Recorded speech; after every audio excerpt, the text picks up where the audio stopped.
The following information introduced Einstein and his special theory of relativity in a very simple way and concentrates on two of them.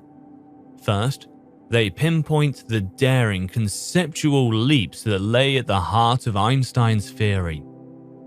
Einstein was not a great mathematician, and his discoveries all begin with creative insights that can be understood and appreciated without jargon.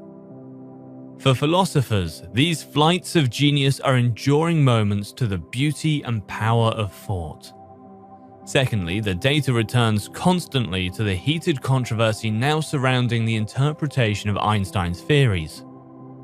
Despite the myriad of successful predictions they produce, there is now real uncertainty about why his theories work, and therefore about his grand revisions in our ideas about space and time. This approach is unusual. Most introductions to relativity hide the ongoing debates and concentrate on expounding the technical features of Einstein's theory. Here, the mathematics is set aside and we stay close to the phenomena, to the concrete predictions and observable implications of the theory. Thus, we penetrate to the conceptual core of theory and therefore to its philosophical heart. Later in his life, Einstein distinguished between two sorts of scientific theories. Constructive theories begin by listing the basic things in the world and build up or construct larger, high-level things from these. The fully developed model is then used to make predictions. Philosophers would say that such a theory begins with an ontology and draws consequences from it. In contrast, Einstein said special relativity is a principal theory. He meant that the theory begins by listing a few high-level assumptions or isolated facts that are not supported by any model, and then uses these to make predictions. The truth of the predictions would justify the assumptions or justify relying on the facts, even if they are not clearly supported by a deeper picture of the world. A principal theory can seem very mysterious when the predictions it makes are unexpected. When a magician pulls a rabbit out of an ordinary-looking hat, we seek for some deeper explanation of what happened. A principal theory does not offer deeper explanations. The central mystery is light. It is, first of all, astonishingly fast. With a flick of a switch, light floods a room. Before the rise of modern science, it was sometimes thought that light leapt magically across space without taking any time at all. This changed, however, after Galileo first turned a telescope towards the skies in 1609. Clever astronomers realized they could use the regular orbits of Jupiter's moons as giant clocks and were able to measure the speed of light with surprising accuracy. The numbers they produced shocked most people. Who could conceive of a speed of 186,000 miles per second, or 300,000 kilometers per second? But another more perplexing surprise lay in wait. The speed of light is constant. That is, all observers who measure the speed of light in empty space will find the same number no matter how fast they are moving. An observer standing still will find starlight racing by at 300,000 kilometers per second. A spaceship cruising at 200,000 kilometers per second and chasing a light beam will still find that the beam races away from the nose of the ship at 300,000 kilometers per second. This means, for example, that no one can race fast enough to catch a light beam. No matter how fast someone is moving, light will be faster by 300,000 kilometers per second. This is very peculiar.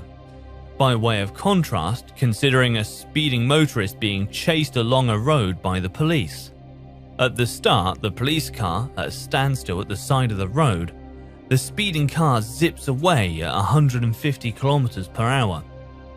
As the police car reaches 30 kilometers per hour, the speeding car travels only 120 kilometers per hour faster.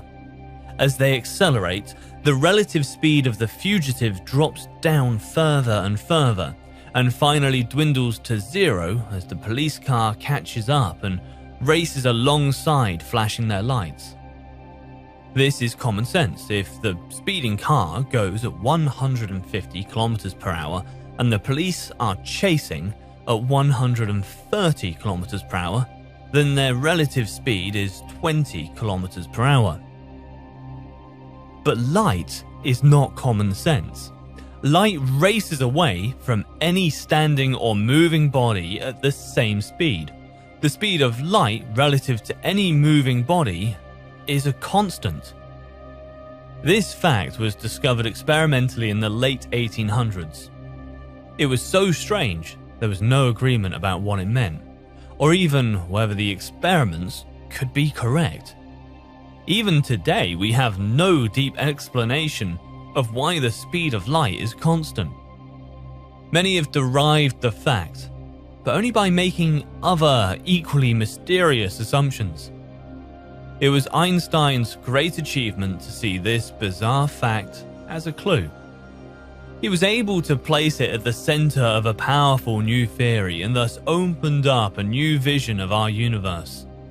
Someone might mistakenly think that the constancy of the speed of light leads to contradictions and therefore cannot be true.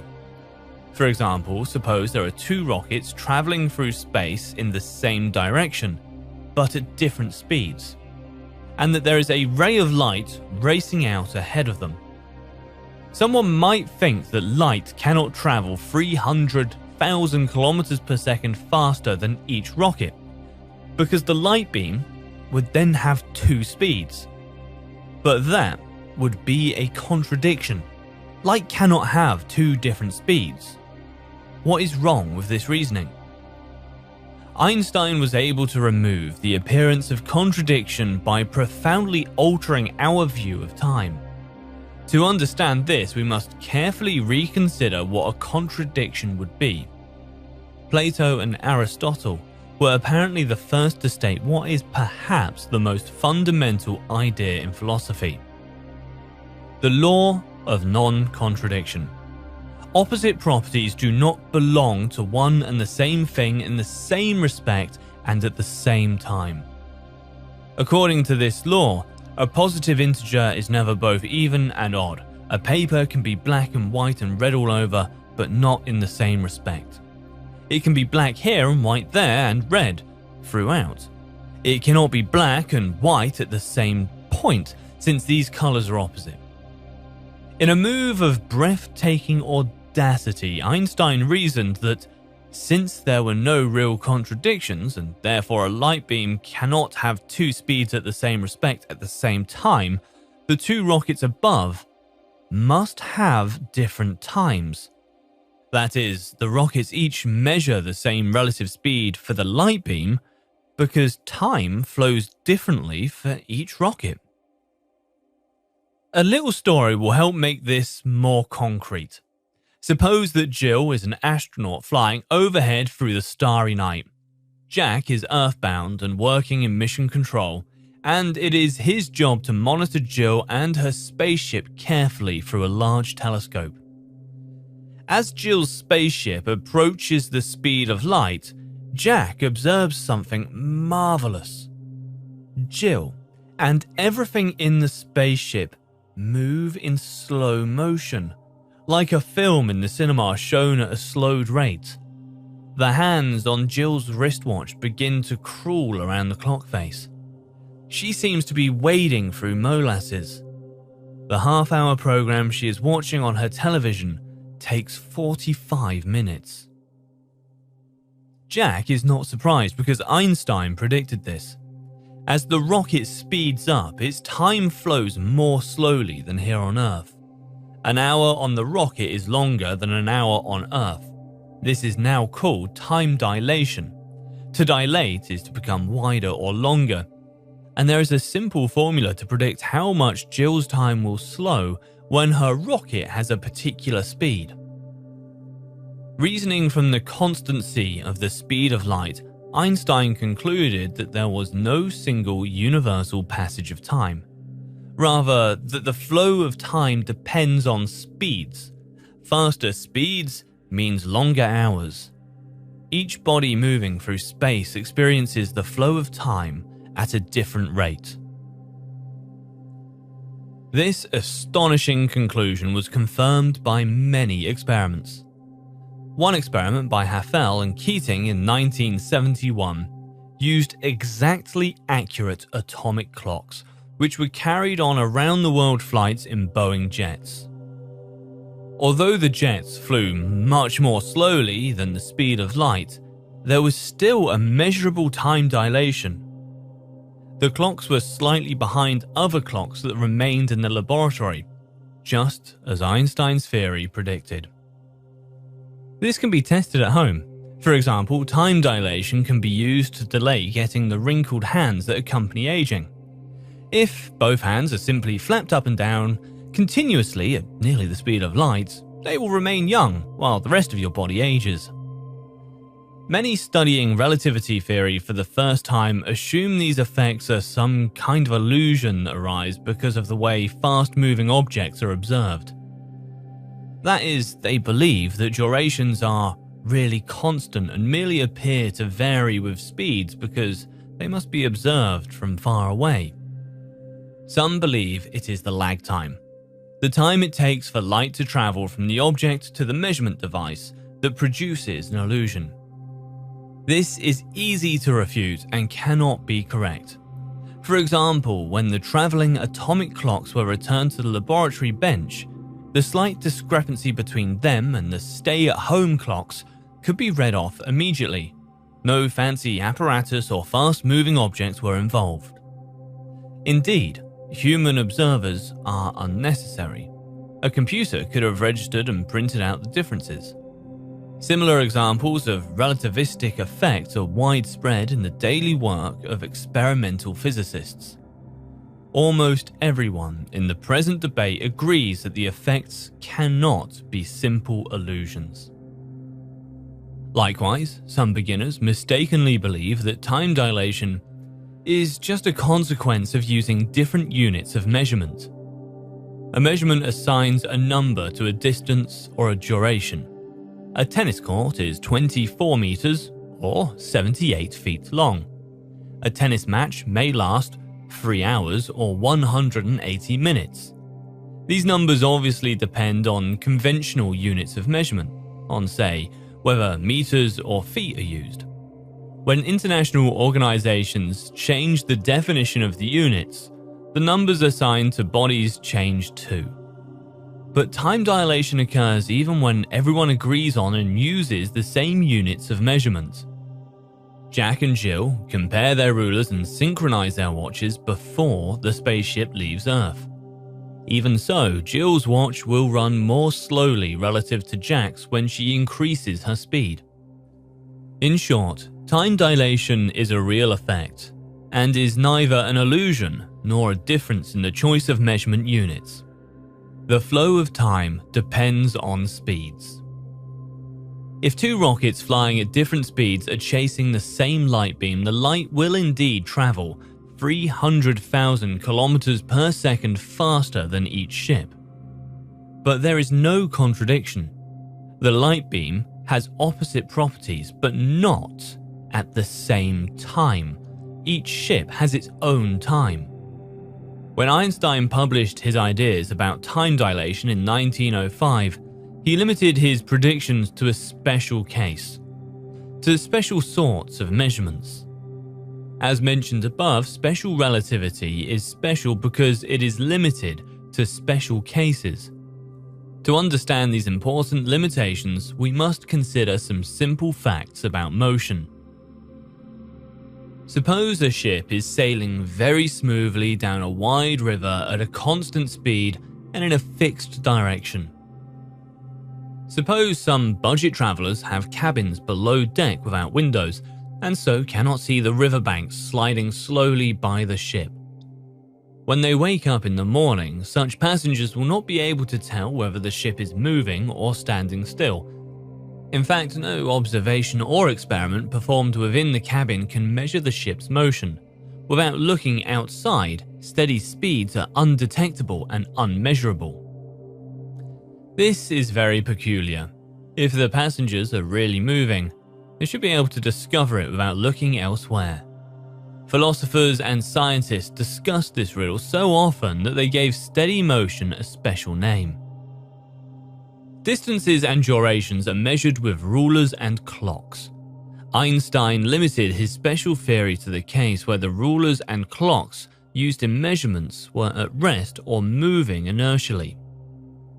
In short, the special theory applies only to inertial measurements. The object that is measured may be accelerating. It may be turning loops or flapping up and down, but the measuring device must be resting or moving steadily. We can now state Einstein's claims about time dilation more precisely. Time dilation. Take as a standard a clock that is at rest or moving inertially. Other clocks moving relative to the standard will have longer hours, i.e. dilated hours. Furthermore, all physical processes moving relative to the standard clock will take longer than if they were at rest relative to the standard. That is, it will take more than an hour on the inertial standard clock for an hour to pass on a clock moving relative to it, or, for example, for a moving video player on the spaceship to show an hour-long program. The special theory can be applied to accelerating measuring devices by using approximations. If the period of acceleration is divided into short intervals, the device can be treated as moving inertially during each interval. By adding the changes during each of these intervals together, the change during the entire acceleration can be approximated. But strictly speaking, the special theory applies only to measurements made by devices moving at constant speeds in a straight line. Einstein's central idea is that there is democracy among all inertial measurements.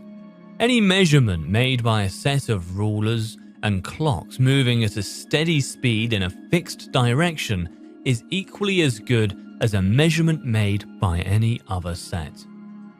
Suppose that there are two sets of rulers and clocks moving relatively to each other, and each is measuring the speed of a passing spaceship. The results of the measurements will differ, but Einstein insists each result may equally claim to be the speed of the ship. There is no physical way to show that one speed is more correct than the other. Suppose that the budget travelers below deck on the ship work hard to discover their speed by doing all sorts of experiments inside their cabin. For example, they drop objects and discover that they fall faster and faster the longer they fall. In fact, every second of fall increases their speed by 32 feet per second. This law is the same in the cabin as it would be on shore. That is, even laws of physics are unaffected by the ship's speed through the river. Thus, Einstein's democracy extends even to laws. They are the same for all observers moving at steady speeds in a fixed direction. Einstein called this sort of democracy his special principle of relativity. The laws of physics are the same for all observers moving at a steady speed along a straight line. That is, regardless of your relative speed, the laws of physics are the same. As Einstein said, this postulate we call the special principle of relativity. The word special is meant to intimate that the principle is restricted to the case where the measuring devices have a motion of uniform translation, and does not extend to the case of non-uniform motion. What is a law of physics? When we plan a journey by car, we use the simple law that distance equals speed multiplied by time. An average of 90 kilometers an hour for 5 hours will cover 450 kilometers. Here we have a law that connects three things: distance, speed, and time. Each of these can easily be measured with, say, the speedometer of the car, a wristwatch, and a good map. This suggests that a law is a relation between measurements. The relation in this law is represented by the italicized words above. In every motion, the relation between distance traversed, speed, and time taken will be the same. Some laws contain constants. For example, when we drop something on the floor, its speed increases by 9.8 meters per second during every second it falls. Thus, in general, a physical law is a relation involving constants between measurement results. Measurements made at different speeds lead to different results. Birds flying alongside a car sometimes seem to stand still. Their measured relative speed is 0, but a pedestrian watching the birds swoop by would disagree and insist that their relative speed was, say, 40 kilometers per hour. The difference between a speed of 0 and 40 kilometers per hour reflects the speed of the measurer. Both the driver and the pedestrian, however, will agree that the distance covered by the birds is given by their speed multiplied by the time taken. Einstein's principle of relativity can now be stated more clearly. He says that while the measurements made by different sets of rulers and clocks will differ and depend on speed, relations between the measurements will be the same for all sets moving inertially. Likewise, any physical constants in law will be the same. Measurement results are relative, laws are not. Using his two principles, the constancy of speed of light and relativity, Einstein made a second astonishing prediction. As Jill's spaceship speeds up, Earthbound Jack will find that its length shrinks. If the spaceship had the shape of a long sausage with fins when it blasted off, at high speeds it will contract lengthwise into the shape of a disc or pancake. For another example, suppose that someone with more money than sense buys a Jaguar on impulse, but returns home to find that the 6-meter car will not fit into the 3-meter garage. By driving the car at nearly the speed of light towards the open door of the garage, it is actually quite possible to fit it snugly inside. Of course, the brakes should be applied before hitting the rear wall. Actually, physicists have found it difficult to confirm length contraction directly. Time aboard a speeding spaceship can be measured by exchanging light or radio signals, but it is harder to measure lengths by pulling alongside the spaceship with a yardstick. However, length contractions is considered a confirmed effect. The famous experiment by Americans Michelson and Morley in 1887 are taken as strong evidence for length contraction. Simply put, they used a long rod moving in the direction of one of its ends. When they shone a ray of light along the rod and reflected it back to its source, they discovered that the ray took slightly less time for the slow speed return trip than expected. Einstein and other physicists concluded that the rod must have shrunk. Just as with time dilation, these contractions seem strange to us only because we are such slow-moving creatures. The fastest human beings run 100 meters at the Olympics in about 10 seconds. If we were many millions of times faster than that, they could flit around the world in a flash. Shrinking lengths and slowing time would be an ordinary part of our lives. On Saturday nights, we could become thinner and dizzy just by constantly rushing back and forth past our dates. But a professor who paced back and forth in front of the blackboard at near light speed might take hours and hours to finish a lecture. To summarize, with faster speeds, lengths become shorter in the direction of travel. This can be put more precisely. Take as a standard a yardstick at rest or moving in a straight line at a constant speed. Other yardsticks moving relatively to this inertial standard will contract in the direction of their travel. That is, the contracted yardsticks will measure only a fraction of the standard yardstick. In fact, the length of all moving objects will contract relative to the standard. Before Einstein, physicists thought that time flows at the same rate everywhere.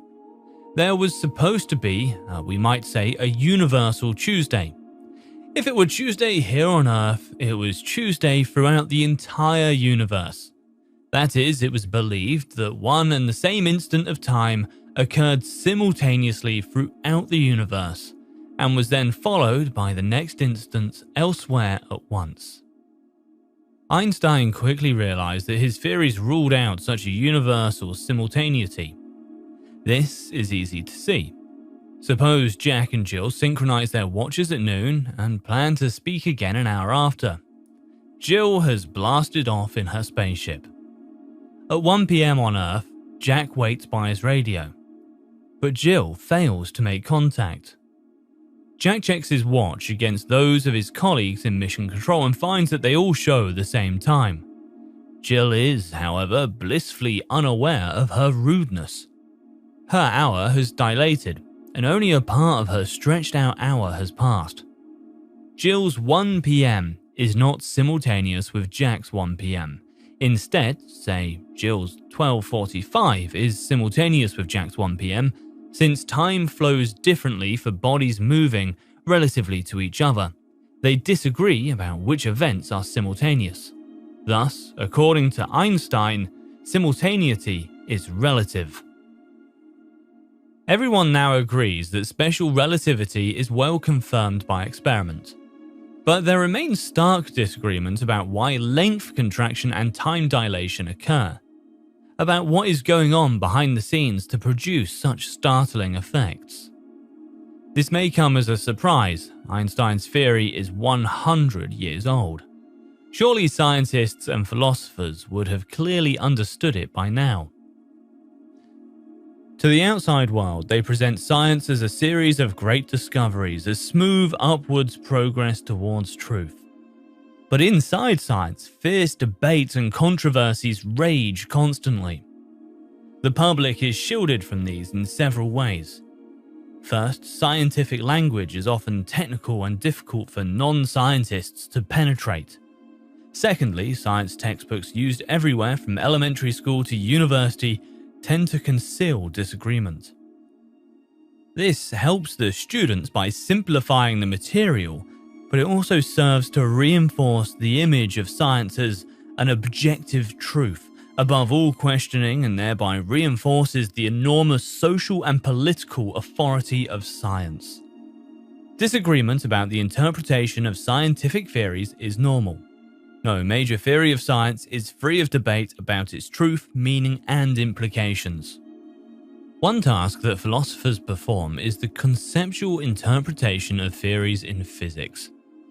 That is, they exploit their talents for clear reasoning and careful definitions to explore what the formulas in physics mean, to unveil what the symbols say about our world. Physicists today are trained to calculate numbers rather than analyze conceptual arguments, and their verbal interpretations of their own theories are often unreliable. Despite their technical skills, as soon as physicists stop calculating, they are sadly quite mortal. The purpose of interpreting scientific theories is twofold. Science is partly an intellectual quest to understand the world around us, but as science becomes more successful at making predictions, it also becomes more obscure, technical, and mathematical. Thus, progress in understanding the world now often depends on first interpreting and thereby understanding the scientific theories we already possess.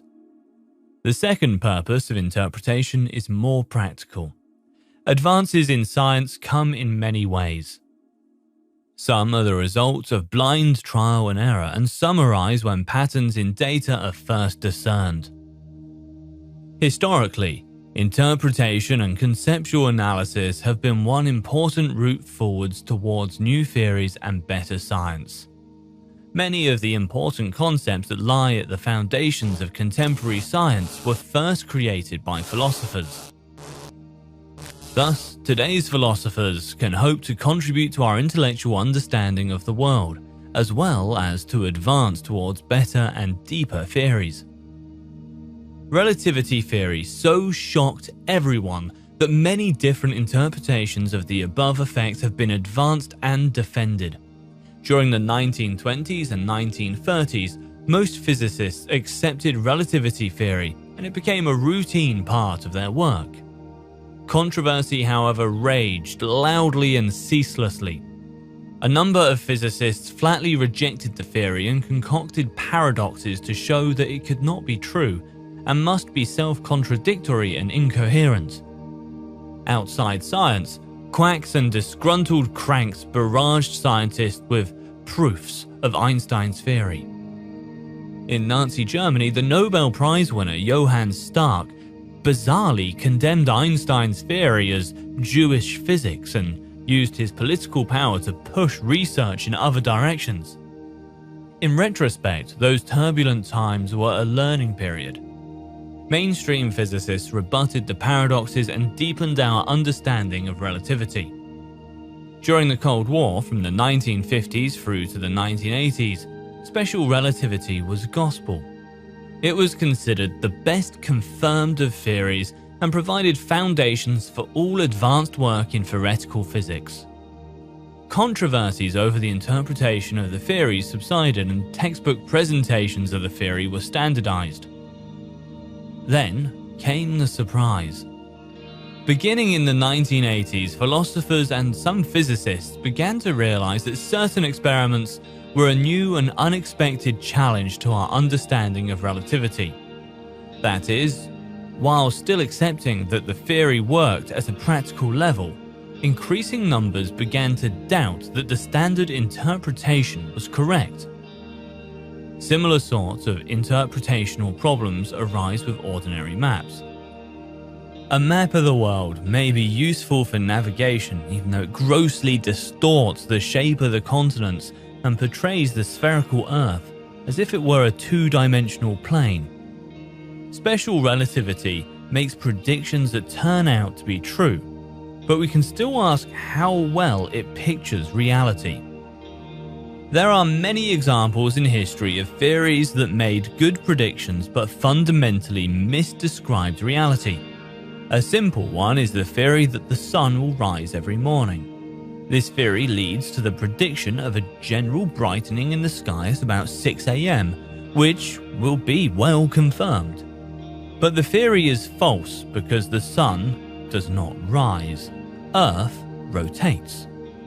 Two key distinctions, or pairs of words, are at the center of debates over special relativity: relative versus invariant, and appearance versus reality. Relative means related to or dependent on something else. When used as a noun, relative means something involved in a relation, which is why we call our cousins relatives.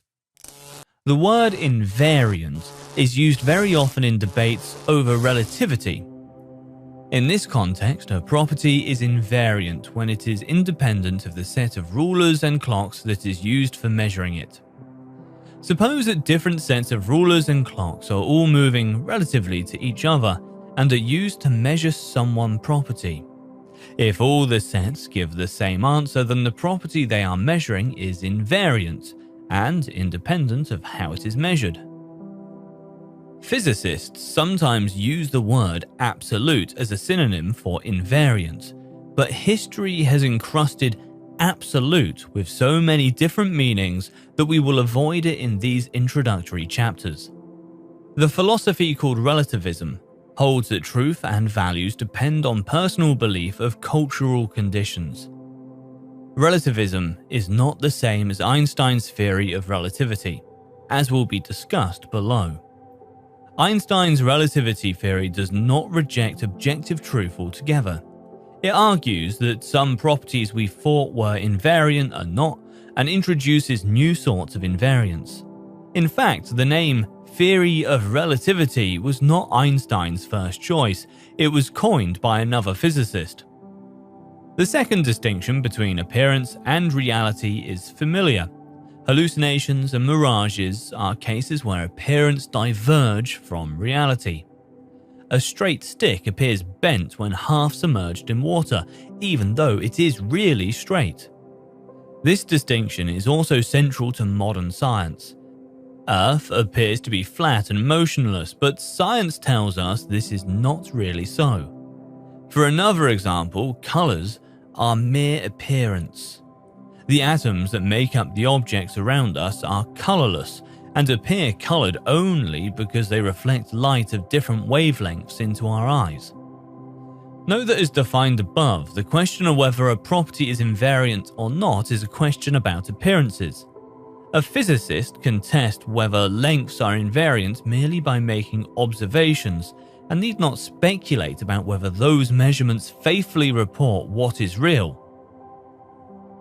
Appearances may have the property of invariance. In debates over special relativity, most people accept that the theory correctly describes appearances. That is, the predictions it makes have so far, without exception, been confirmed. The question that remains is over the reality behind the appearances. What is happening behind the scenes? Can we describe or build models of a world that would explain our observations of length contraction and time dilation? A tennis court appears to have a length of 24 meters, and a tennis match appears to have a duration of, say, 3 hours. Likewise, a shoe appears to have a definite size, and a wink of an eye seems to take less than a second. The key question is about these distances and durations. Bodies appear to have lengths. Events appear to have durations. Are these real properties of bodies and events, or are they mere appearances, like the flatness of the Earth? Or are they something else altogether? Of course, science has no pope.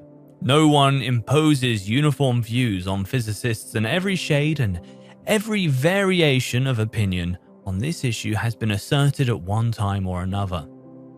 Nonetheless, there are two chief answers to these questions.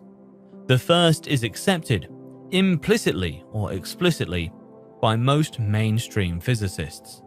Therefore, for our purposes, call it the mainstream interpretation. This view denies the existence of real distances and durations. More precisely, a body does not have a real length, and an event does not have a real duration that is independent of other things. Since, as experiment and observation confirm, there appear to be no invariant distances and durations, these are not real properties of physical things. For comparison, consider the case of a controversial portrait hanging on the wall of an art museum. This is variously thought to be beautiful, ugly, or indifferent.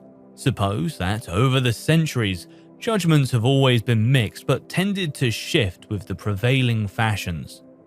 Some would conclude that beauty or ugliness is therefore not a property of the painting, since the painting is the same but judgments of it vary. The judgments seem not to reflect any inequality of the painting at all. The mainstream interpretation relies on a similar argument. When astronauts watch a video, it takes 90 minutes according to their watches, but Earthbound observers say it lasted less than 2 hours. Since one drama cannot last both 90 minutes and 2 hours, these durations are not properties of the video. Physicists used a noticeably short argument to buttress this conclusion. Recall that a property is invariant when all sets of rulers and clocks report the same measurement result. That is, if measurements of distances and durations produce different results depending on which set of rulers and clocks is used, then distances and durations are not real properties of individual things, like beauty in a painting. The first premise in the argument, A, is key. It moves from a claim about what we observe and measure to a claim about nature itself, from appearances to reality. This is an excessively big assumption that is, strictly speaking, not a part of Einstein's theory of relativity. It is a part of the interpretation of that theory, the attempt to clarify what the theory says about our world. But the first premise seems reasonable. If a property really belongs to an object, then different measurements should all faithfully report the same result. The second premise, B, is just the assumption that observation confirms the occurrence of length contraction and time dilation. That is, it assumes that Einstein's prediction turn out to be true, which is widely accepted. Together, the two premises produces a startling conclusion. According to the argument, relativity theory implies that shoes do not have size. A tennis court does not have a definite length. A tennis match in itself never lasts 3 hours. Of course, the claim that distances and durations are not real properties is merely negative. It makes an assertion about what does not exist. But the mainstream interpretation also makes positive claims about what does exist instead of distances and durations. A comparison will help make this clear. Suppose that at a large family reunion, someone is variously introduced as a brother, son, and cousin. Should we conclude, as in the case of the painting, that these various attributions are not all correct? Since being a brother, being a son, and being a cousin are not the same, should we conclude that the introductions were mistaken? Clearly not. According to the mainstream interpretation, the relativity of distances and durations seems revolutionary only because of an error. We thought that they were real properties of individual things, but actually they are each a kind of relation. Technically a projection onto a coordinate system. Lengths vary because they are like family relations to the surrounding bodies and measuring instruments. We mistakenly assume that lengths are properties of individual things only because our ordinary experience involves objects moving far more slowly than the speed of light. Since we are also moving slowly, we all have the same low speeds relative to such objects. Since our relations are thus all the same, we overlooked their key role. A later chapter explains this strange world of relativity further and explores this positive side of the mainstream interpretation. The young Einstein was a rebel, moving from job to job and scrambling to find a secure job. The great father figure in physics at that time was the famous Dutchman Hendrik Lorentz. A generation older than Einstein and a picture of prosperous upper middle class respectability, Lorentz had played a major role in the discovery of the electron, for which he received one of the first Nobel Prizes in 1902. He had come within a hair's breadth of discovering special relativity, and yet always praised and encouraged the young upstart who scooped him. Some measure Lorentz's greatness by his ability to recognize in Einstein an unusual and unconventional genius so quite different from his own. In fact, Lorentz became one of Einstein's earliest promoters and generously helped him find positions that enabled him to continue his research. For his part, Einstein seemed to have idolized Lorentz. He once wrote to a friend, "I admire this man as no other. I would say I love him." Decades later, shortly before his own death, Einstein voiced an extraordinary sentiment about his older colleague. "He meant more to me personally than anyone else I have met in my lifetime."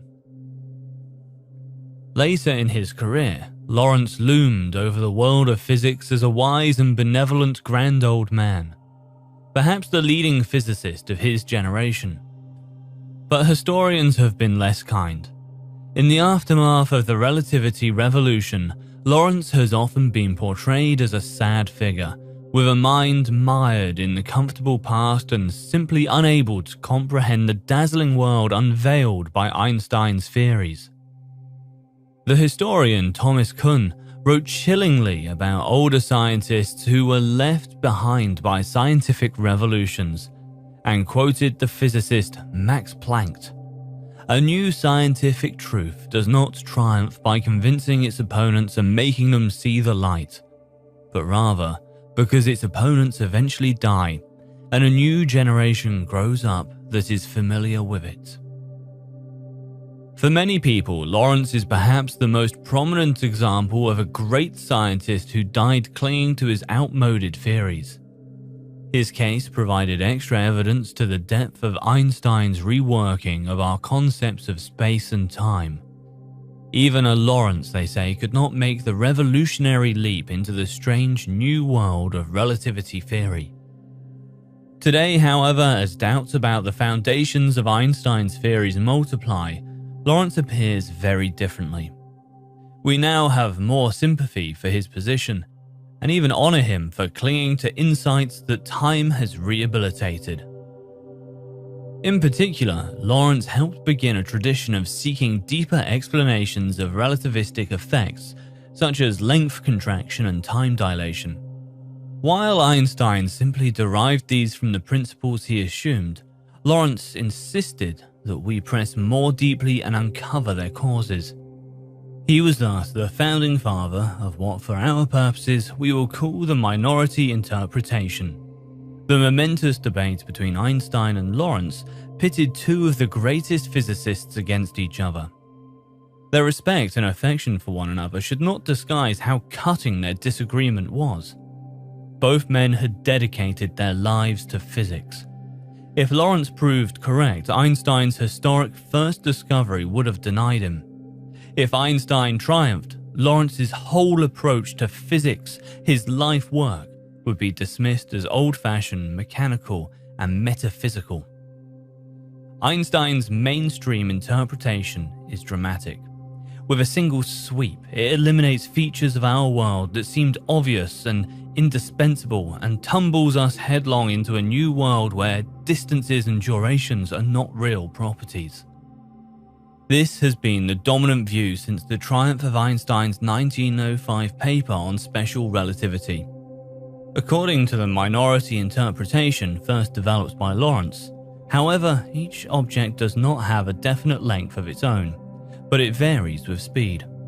That is, lengths are real, but variable properties of individual bodies. Similarly, an event such as the wink of an eye or a tennis match does have a definite duration, but the duration will dilate or shrink with speed. A tennis match on a large ship will really take longer than the same match would in a court at rest. A moving clock will really run more slowly. Thus, the minority interpretation breaks the democracy among inertial measurements. It says that some measurements reveal the real distances and durations, while some instruments are distorted by the effects of their own high speeds and report merely apparent distances and durations. Historically, Lawrence and other advocates of the minority interpretation were motivated by the following sorts of ideas. Just as water waves are disturbances traveling through water, they reasoned light waves must be disturbances traveling through some very thin fluid filling all of space. They called this fluid the ether, which is Greek for flame or fire. Although there was no direct evidence for the existence of such an ether, it conveniently explained length contraction. Just as a ship plowing through water will feel a resistance that rises with speed, all objects that move in space are resisted by the ether. Since it is so thin, we are normally unaware of this, but at high speeds it would pile up against bodies and cause them to contract in the direction they are traveling in. A similar but more complicated argument explained time dilation as another effect on this resisting ether wind. Thus, the ether is important because it gave a physical explanation of length contraction and time dilation. Einstein and the mainstream interpretation simply deduced these effects from the mysterious constancy of the speed of light and the relativity principle, but do not explain them. In fact, the minority interpretation has a very different view of the speed of light. It is well known that ordinary waves travel at the same speed in the same medium. Thus, waves in water always travel at a characteristic speed.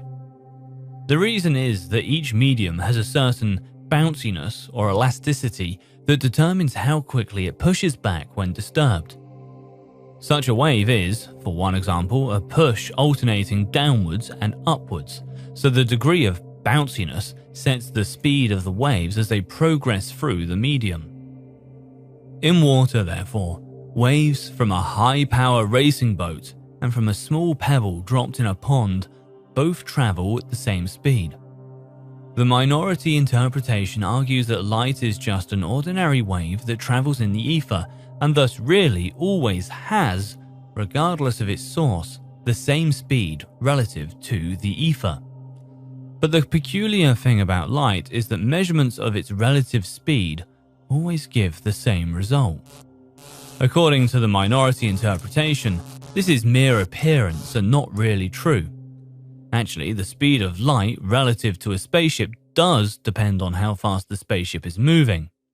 If the spaceship is moving at half the speed of light, then a light beam racing ahead is gaining ground at only half the speed of light. The relative speed of light only appears to be constant because of distortions due to a length contraction and time dilation. Thus, the minority interpretation removes the central mystery of Einstein's theory by explaining the constancy of light's relative speed, but it replaces it with the mystery of the ether. Mainstream physicists have always been skeptical of the minority interpretation. They have great difficulty with these real but variable distances and durations. Since inertial movement is undetectable, passengers in a cabin below deck cannot tell how fast they are really moving, and likewise we cannot measure our real speed through the ether. Thus, we cannot say how strong the ether wind is and how much contraction is caused. Physicists dislike properties that they cannot measure. The minority interpretation offers neat physical explanation, but introduces unmeasurable and undetectable properties into physics. There is a second, related reason why the mainstream never embraced the minority interpretation. It leads to no new predictions.